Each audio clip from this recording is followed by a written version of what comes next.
گنجشگاه رو 3 تا بودم یکیشون رو دقیقا بیرون از کادر اشاره میکنیم. خب در مورد چی میخواستیم امروز بحث کنیم جدا مهاجرت. موبایلت همراهته؟ آره. بیار چت چت جی پی تی تو بیار. سلام GPT. چطوری؟ سلام چطور هستید؟ چاکریم. تو چطوری؟ چه خبر؟ مرسی من خوبم. شما چطورید؟ چه خبرهای خوبی و جدیدی دارید؟ خبری که نیست. ببین ما یه ویدیو داریم ضبط میکنیم، ایدهش یا مثلا تاپیکش اینه که میخوایم تجربه های شخصیمون رو از مهاجرتمون بگیم، بر اساس اینکه مهاجرت چه چیزایی اضافه کرده به ما و چه چیزایی ازمون گرفته. ایده جالبی دارید. میتونید در مورد چالش ها و موفقیت هایی که در مسیر مهاجرت تجربه کردید صحبت کنید. همچنین میتونید درباره مهارت ها یا نگرش های جدیدی که به دست آوردید و همچنین مواردی که ممکنه از دست داده باشید صحبت کنید. مثلا تجربیات شخصی شما در مواجهه با فرهنگ های مختلف یا چگونگی سازگاری با محیط جدید میتونه برای دیگران الهام بخش باشه. جالبه. خب همین بغل مقاله باش، ما صحبت کردیم، اگه نظری ایده‌ای داشتی خیلی اینترفیر نکن با صحبتامون، ولی اگر ازت چیزی پرسیدیم جواب بده. اوکیه؟ حتما من اینجا هستم. چیزی لازم داشتید حتما بگید. بگو. چایی نمیشه؟ یه چایی دم کن برامون، دمت گرم. آخه گفت چیزی لازم داشت. بله گاهی وقتا این احساس کاملا طبیعی است. خیلی ها وقتی به مهاجرت فکر میکنن یا تجربهش میکنن چنین احساسی دارن. مهم اینه که به خودتون زمان بدید و به مرور با شرایط جدید سازگار بشید.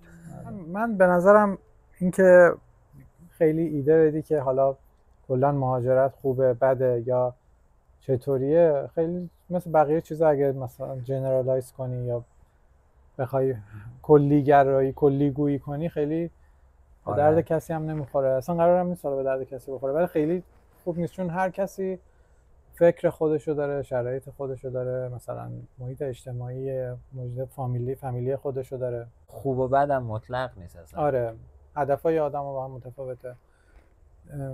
بعد اصلا اینکه مهاجرت چی تعریف بشم هست. من از موقعی میتونم بگم مهاجرت هم شروع شده که دیگه یه جایی کار مثلا کاری پیدا کردم که به این فکر میکنم که اونجا بخوام بمونم برای مدت طولانی. تا قبل از اون قسمتی که حالا تحصیله و بعد کارهای کوچیک میکنی و اینا، اونا رو من به عنوان مهاجرت در نظر نمیگیرم. داشتم میگفتم من مثلا از اونجایی مهاجرت حساب میکنم که دیگه یه کاری پیدا کردم که تقریبا میشه گفت طولانی مدت میخوام اونجا باشم. تا قبل از اون تحصیل بوده، با اینکه تو ذهنم ممکنه این ایده بوده باشه که نمیخوام برگردم، ولی تا وقتی که مطمئن نشدم که میتونم بمونم، تا اون موقع رو به عنوان مهاجرت خودم تو ذهنم حساب نمیکنم. یعنی من سفرم که حالا شروع شده از مالزی که مثلا 6 سال و نیم اونجا بودم، اونو من همچنان مهاجرت حساب نمیکنم، با اینکه اونجا زندگی کردم، کار کردم، یا مثلا بعدش که تایوان بودم اونو مثلا مهاجرتی حساب نمیکنم. من از موقعی مهاجرت حساب میکنم که تو نیوزیلند کاری که داشتم کاری بوده که این فرصت رو به من داده که رزیدنت بشم. بعد که رزیدنت شدم مثلا پاسپورت گرفتم. حالا که اینجوری شده میگم که خب پس دیگه مهاجرته برای من.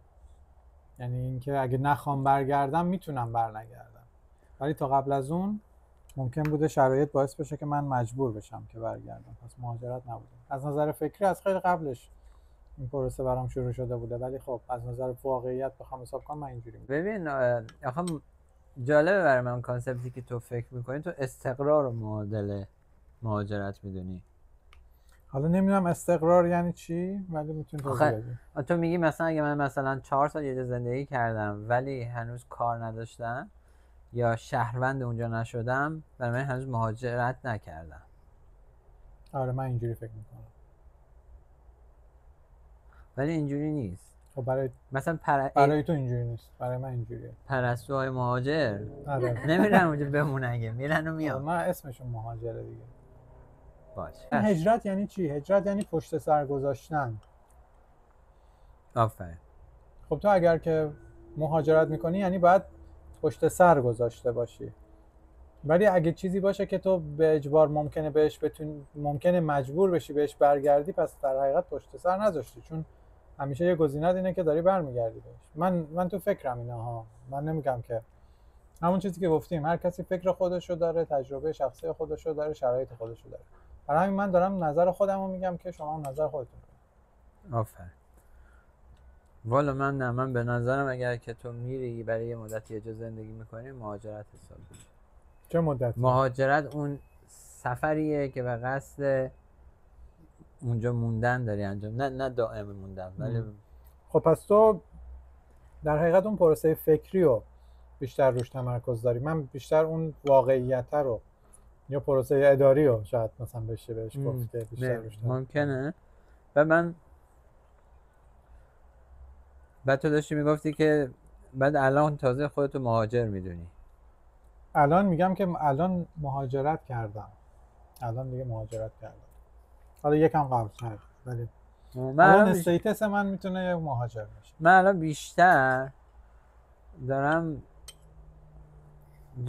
جاگیر پاگیر میشم، ستل میشم. نه یعنی میدونی مثلا قبلا اینجوری بود که همه چی برام غریبه و نو و بعد مثلا اگه یه اتفاق میافتاد گفتم خب شاید اینجا فرهنگشون فرق میکنه، مثلا یکی شکایت داشت میگفتم خب حتما من اشتباه کردم. ولی الان دوباره دارم یواش یواش میرم سمت اون استیتسی که میدونم چه خبره، میشناسم محیطمو. یعنی وقتی توی یه محیطی زندگی میکنی، مثلا اینکه از صورت آدم‌ها حتی میتونی مقاصد قلبیشون رو تشخیص بدی، ولی آدم‌های مختلف متفاوتن. مثلا ما خیلی شبیه اسپانیایی یا فیچرامون هست، مثلا میفهمین داره شوخی میکنه، شکلکی که میسازیم شبیه، ولی مثلا بریتانیایی‌ها این شکلی نیستن لزوما. درسته. ببین مثلا یکی از چیزایی که مثلا میتونم مثال بزنم، قبلا یه چیزی میگفتم یکی نمیفهمید خیلی ناراحت میشدم، ولی الان میبینم که نه، خب اون نفهمید، انقدر اینجا بودم که میدونم اون نمیفهمه، چیکارش کنیم؟ نفهمی از خودشونه. خب میشه اون چت جی پی تی بیار نظر اونم راجع به اینکه مهاجرت چیه رو؟ بله دقیقاً. اگه به موردی برخوردید که نظرتون رو بخواید، خوشحال میشم کمک کنم. آره نظر شما رو میخوام بدونیم که به نظر شما مهاجرت چیه تعریفش؟ به نظر من مهاجرت یعنی یک تغییر بزرگ در زندگی که با خودش چالش‌ها و فرصت‌های جدیدی میاره.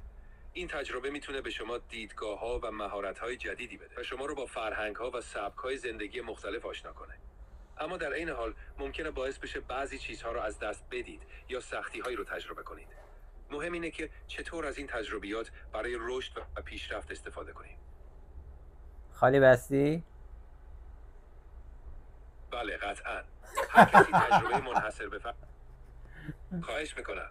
امیدوارم که ویدیوتون خیلی عالی بشه. قهری کرد. نرو ببخشید. نه ببین یه سوال دیگه ای. مثلا اگر تو بخوای تو یک جمله خیلی شسته رفته مهاجرت رو تعریف کنی چی میگی؟ مهاجرت یعنی به استقبال تغییر رفتن و در آغوش کشیدن چالش‌ها و فرصت‌های جدید برای رشد و پیشرفت. مرسی، خوب بود. خب برو خواهش میکنم. بعدم بیا. خب حالا چه چیزایی رو به صورت فردی آدم میتونه از دست بده وقتی که مهاجرت میکنه؟ مهمترین چیز شناخت محیطیه. محیط تو اونقدر نمیشناسی که با چشم بسته بتونی بفهمی کی داره سرت کلاه میذاره، کی داره راست میگه، کی اصلا میتونه سرت کلاه بذاره. این میشه مربوط به مثلا توانایی هایی که از دست میدی. چه چیزایی رو از اونجا از دست میدی؟ از اونجایی که ازش مهاجرت کردی؟ خانوادت، بعضی غذاها، بعضی حس و حالا هم هست، مثلا حس یه کافه خلوت تو تهران. اینجا کافه ها خیلی زود میبندن، اصلا اون مدل اون کانسپت نیست. خب آره موافقم. مثلا خانواده هست، به نظرم خیلی موقع اتفاق میفته که سرمایه هم از دست میدی. مالی آره الان خیلی دیگه چیز نیست دیگه، چون به خاطر نرخ تبدیل ارز. آره ولی خب اولا خیلی من مثلا شخصا این بود که آره هر دفعه که از یه جایی به یه جایی دیگه رفتم خیلی پول از دست دادم. آره چه چیزایی رو به دست میاره آدم. اینکه شهروند جهانی میشه برای خیلی شاید خیلی چیز نباشه، ولی به نظر من این شکلیه که مثلا تو وصل میشی به دنیا، نمیترسی از دنیا، چه حالا به خاطر موانع زبانی و چه به خاطر موانع مسافرتی. این خیلی مهمه. بعد وصل میشی، بعدم میبینی که ببین مثلا جای دیگه دنیا آدما خیلی خوب با هم کنار میان. مثلا میبینی مثلا یه ژاپنی ممکنه با یه یونانی ازدواج کنه، آره یا مثلا یه آفریقایی با یه آلمانی. لزوما هم به شکست منجر نمیشه، آدما میتونن، ولی خب توی پیش‌فرض من این شکلی نبوده. آره منم اینو تجربه کردم. به نظر منم خیلی اینکه دیدت باز میشه نسبت به دنیا و اینکه میبینی که